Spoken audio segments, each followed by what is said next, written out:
Hello, welcome back to part 2 of this restoration of this lovely Hohner Arietta 1M 72 bass, 2 voice in the treble, 34 keys.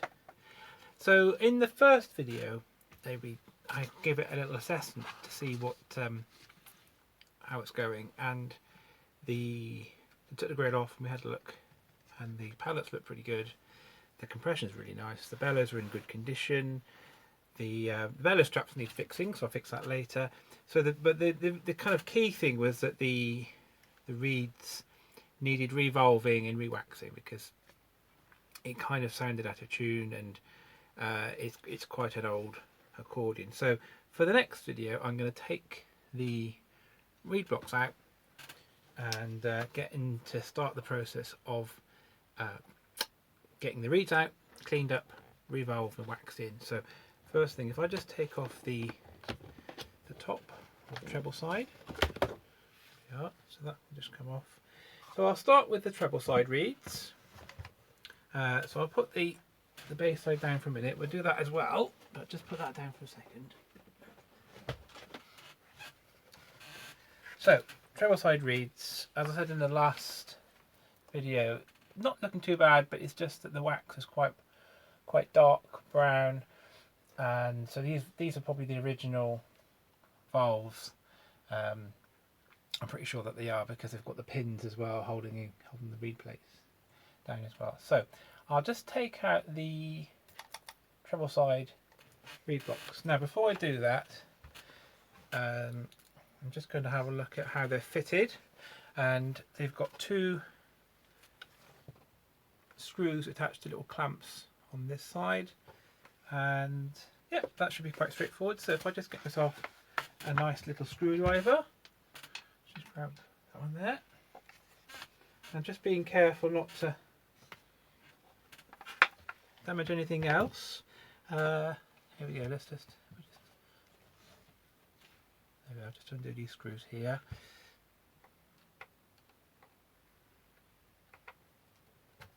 So undo the little screw. If I just put down a little bit.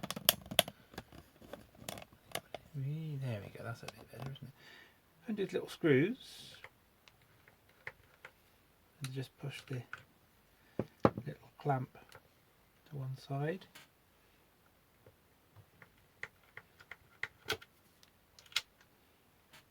And they should, no, this is where we've got these little slides that go inside these reed blocks, and these slides will push one way or the other, like a metal slide if you like, and that will give you the selection of either the single reed or the dual. If I just push the buttons on the selector buttons, if you could look at the mechanism, I don't know if you can see that, but as I'm pushing the mechanism, it's moving these little rods here. They're connected up to here, and then what they're doing, they're pushing the slides in and out of the reed blocks. Now when you take the reed blocks out, it's really important that you're very careful. So I just, as you lift it out, you're very careful not to damage the metal slide which is inside. So if I just do that a second. So the metal slide is just there. Now that one is for this reed block. So when I take this one out,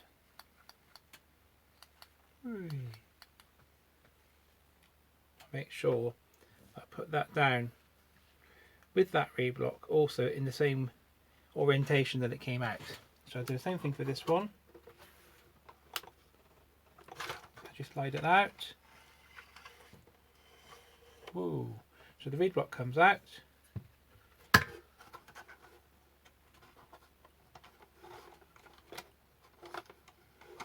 we are.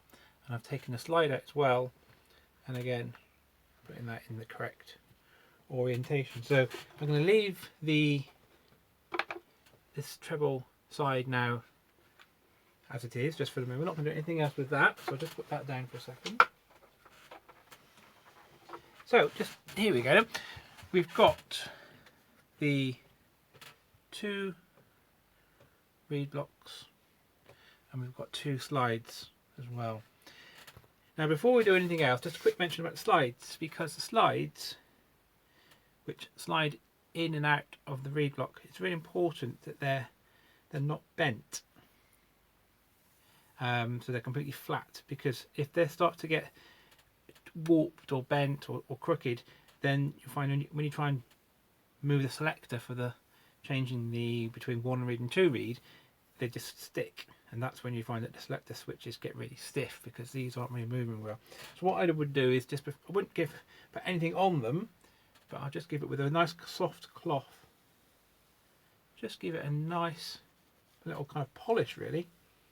Little polish up. So it's just completely clean. And same for the other one.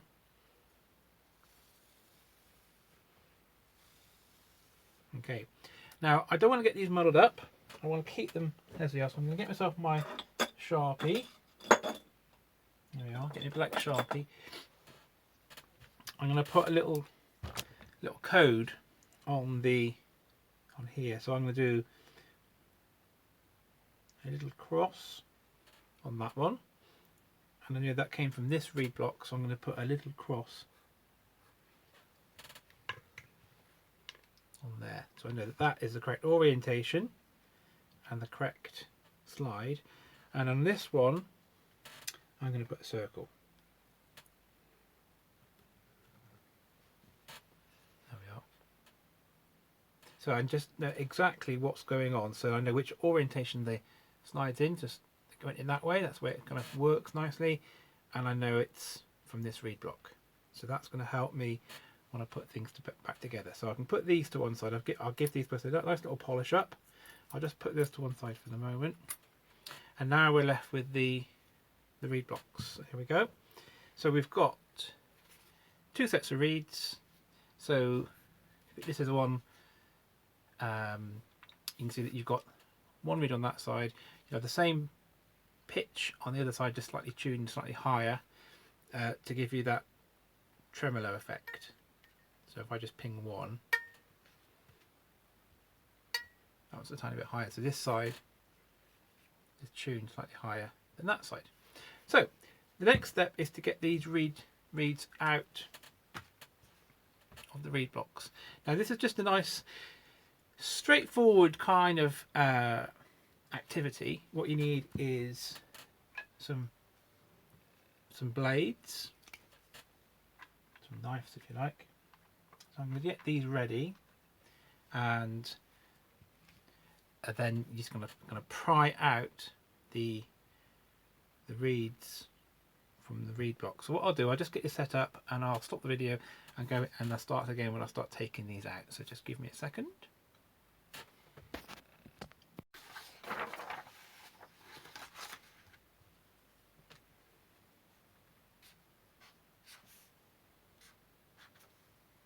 Okay, right, I'm ready to go. So I've got my reed block, and I've marked on the reed block H and L. So these, H is for higher, L for low. So these ones are tuned slightly higher than these ones. So these ones will be, the L ones will be constant pitch ones, and the H ones will be the ones that tuned slightly higher to give the tremolo when you get 2 reeds selected. So I'm going to take out the reeds, but I'm going to put them into the correct position on my bit of paper here, H and L, so that when I've got them out, they're not going to get muddled up, because otherwise that'll be a complete and utter disaster. Because the tuning would just be terrible, because you have to kind of do lots and lots of tuning, which you don't need to do. So I'm going to make sure I take them out and know which ones are which. I'm going to start with the H ones on these ones. Now to do it, I've got my little Swiss Army knife, but I've actually sharpened the end a little bit, and I've pushed it carefully into the wax.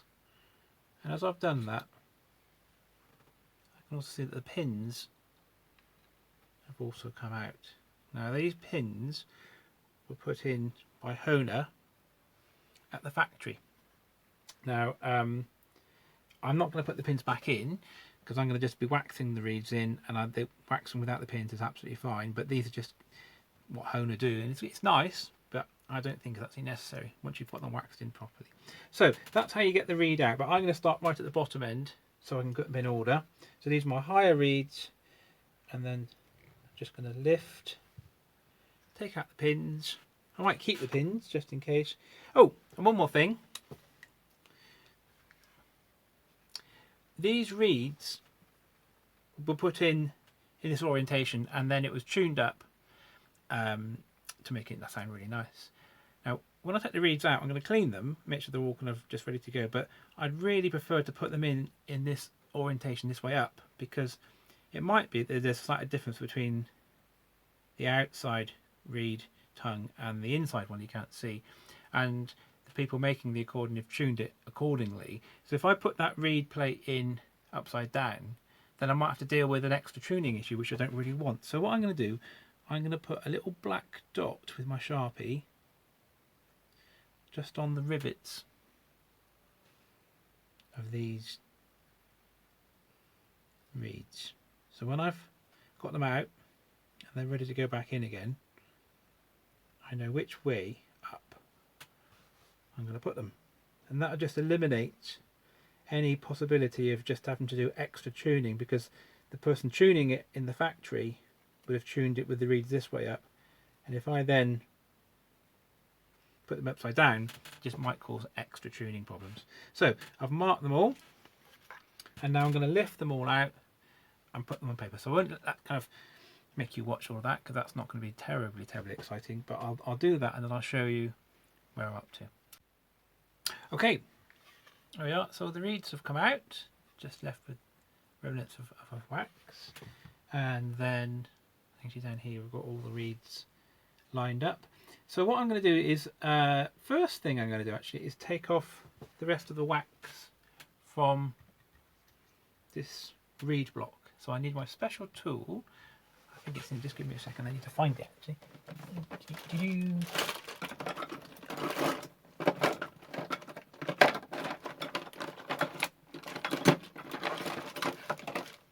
Here we go, found it.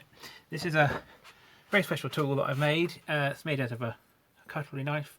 I've just squared off the end and sharpened it, and it made it into kind of a little bit like a chisel really. Now to get this wax off, what you want to do is try and scrape the wax off without scraping the wood. You don't want to, you want the wood to be nice and flat, and you don't want to go digging out chunks. So the way I do this, just angle it down a little bit more. The way I do that is just start off with my homemade like chisel, and as you can see I'm just peeling off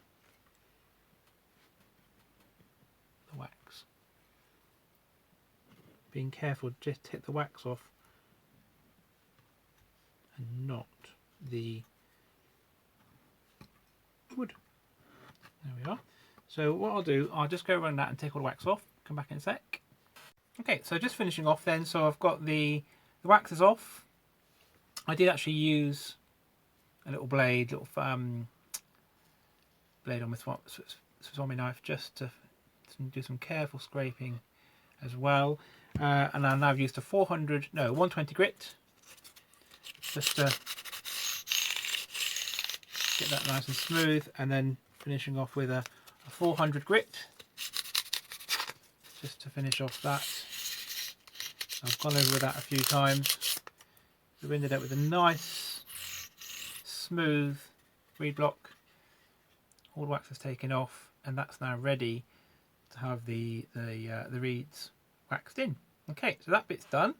Just stop the video for a minute, and I'll go on to the reeds next. 1 second. Yeah, so let me just move some of that out of the way a little bit. So with the reeds, what I'm going to do is take off the old valves, and these hopefully just peel off. And I'm not going to reuse them because they've been on there for 40 years, so they've had their time.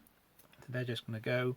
And then to clean up the reed plates, again I'm going to use a little blade. I've got a little blade on my swimming knife. I'm just going to use this little blade. I'm just going to carefully scrape off any of the little bits of glue, very carefully, just the remnants, if you like, of the glue. I'm going to just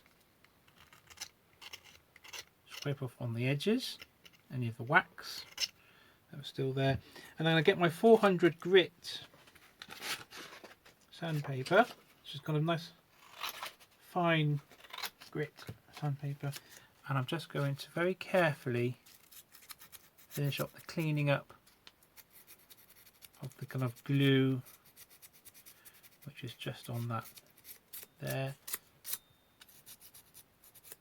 so it doesn't leave too much of a mess. Do the same thing on this side. So all I'm going to do is take all the kind of glue and wax off the reeds, and what else also I do is I get the 400 grit and I just go underneath the reed tongue like that. I'll just give it a nice little, there we are, and then ping them. I'm going to use a bit more cleaning, I think. You can kind of hear how well the tongues, yeah, you can hear how well it was pinging. So all I'm going to do is get all the reeds and clean them up, just scrape off any of the wax and of glue, some very fine emery paper, and just take off all the remnants and just have a look at the reed tongues, and maybe just get some fine 400 grit, just run it up and down the reed tongues on the inside and on the outside, and then I should have just a nice collection of reeds ready to be valved. So I'll do that next. Okay, so the reeds, where they are, there they are. They've all been cleaned, sorted out, so they're ready to go. The reed block has been sorted.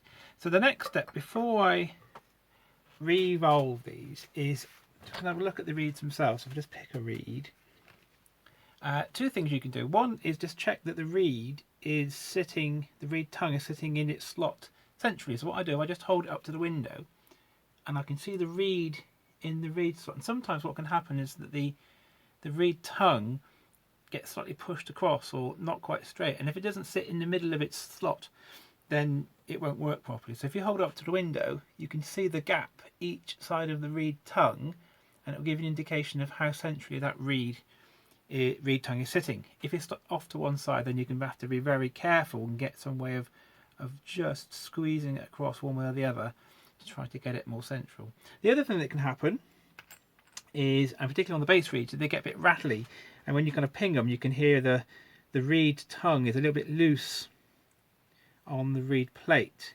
and that can be when the riveting the reed tongue onto the reed plate is a bit loose. So what I would do in that instance, if I've got my special hammer, I've got a special kind of fine precision tool, I suppose, and I just go onto my vise here, and I can just give it a little tap with the hammer, and just to kind of reduce the play in the rivet. So that's what I would do if I had a kind of loose rivet, and you can hear that kind of rattling around. So that's the first thing. And the other thing I'm going to do is, when you look at the reeds, you can just see how high the reed tongue is above the reed plate. And there's a little rule of thumb, which is quite a kind of agreed kind of rule of thumb, I think, is that if the reed tongue is kind of about the same thickness as the reed tongue above the reed plate.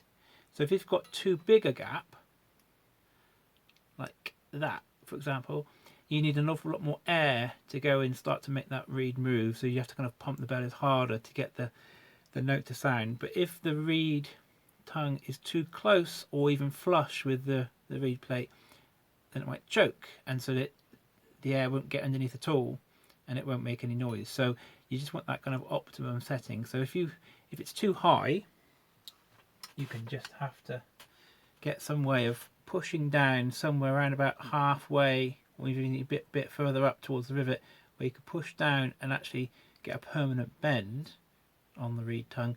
And if it's too low, then I've got a very fine craft knife, for example, and you can get that underneath, and again go up to about halfway or even further up and permanently bend it. Now you have to be really careful with this, because it's really easy to snap these reed tongues, so I wouldn't recommend doing that on a reed before you've practiced quite a few times. Maybe get some old reeds that you've taken off another accordion, that you've a junk accordion or something. Practice reeds, just practice doing it, because it's really easy to break or bend these reed tongues out of shape, and then it ruins. So I wouldn't do that unless you practiced it first. But yeah, so what I will do is go through these reeds and just make sure that the tongue height looks good on all of them before I start to revolve them.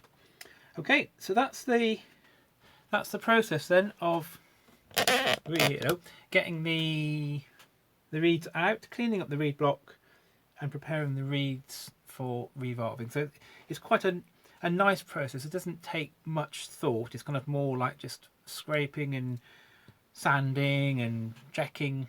So it's a kind of thing that I do if I'm listening to Bristol City on the radio when they're doing their weekly losing, which they tend to do at the moment. It's something you can just do while you just got something else going on in the background. So it's quite a nice little task, really, but a bit messy. You get wax everywhere and glue and all kinds of stuff. So the next video is going to be revolving and then re-waxing the reeds back into the reed block. So I hope that's been useful. And yeah, so I'll do the next video as soon as I can. And happy accordion fixing.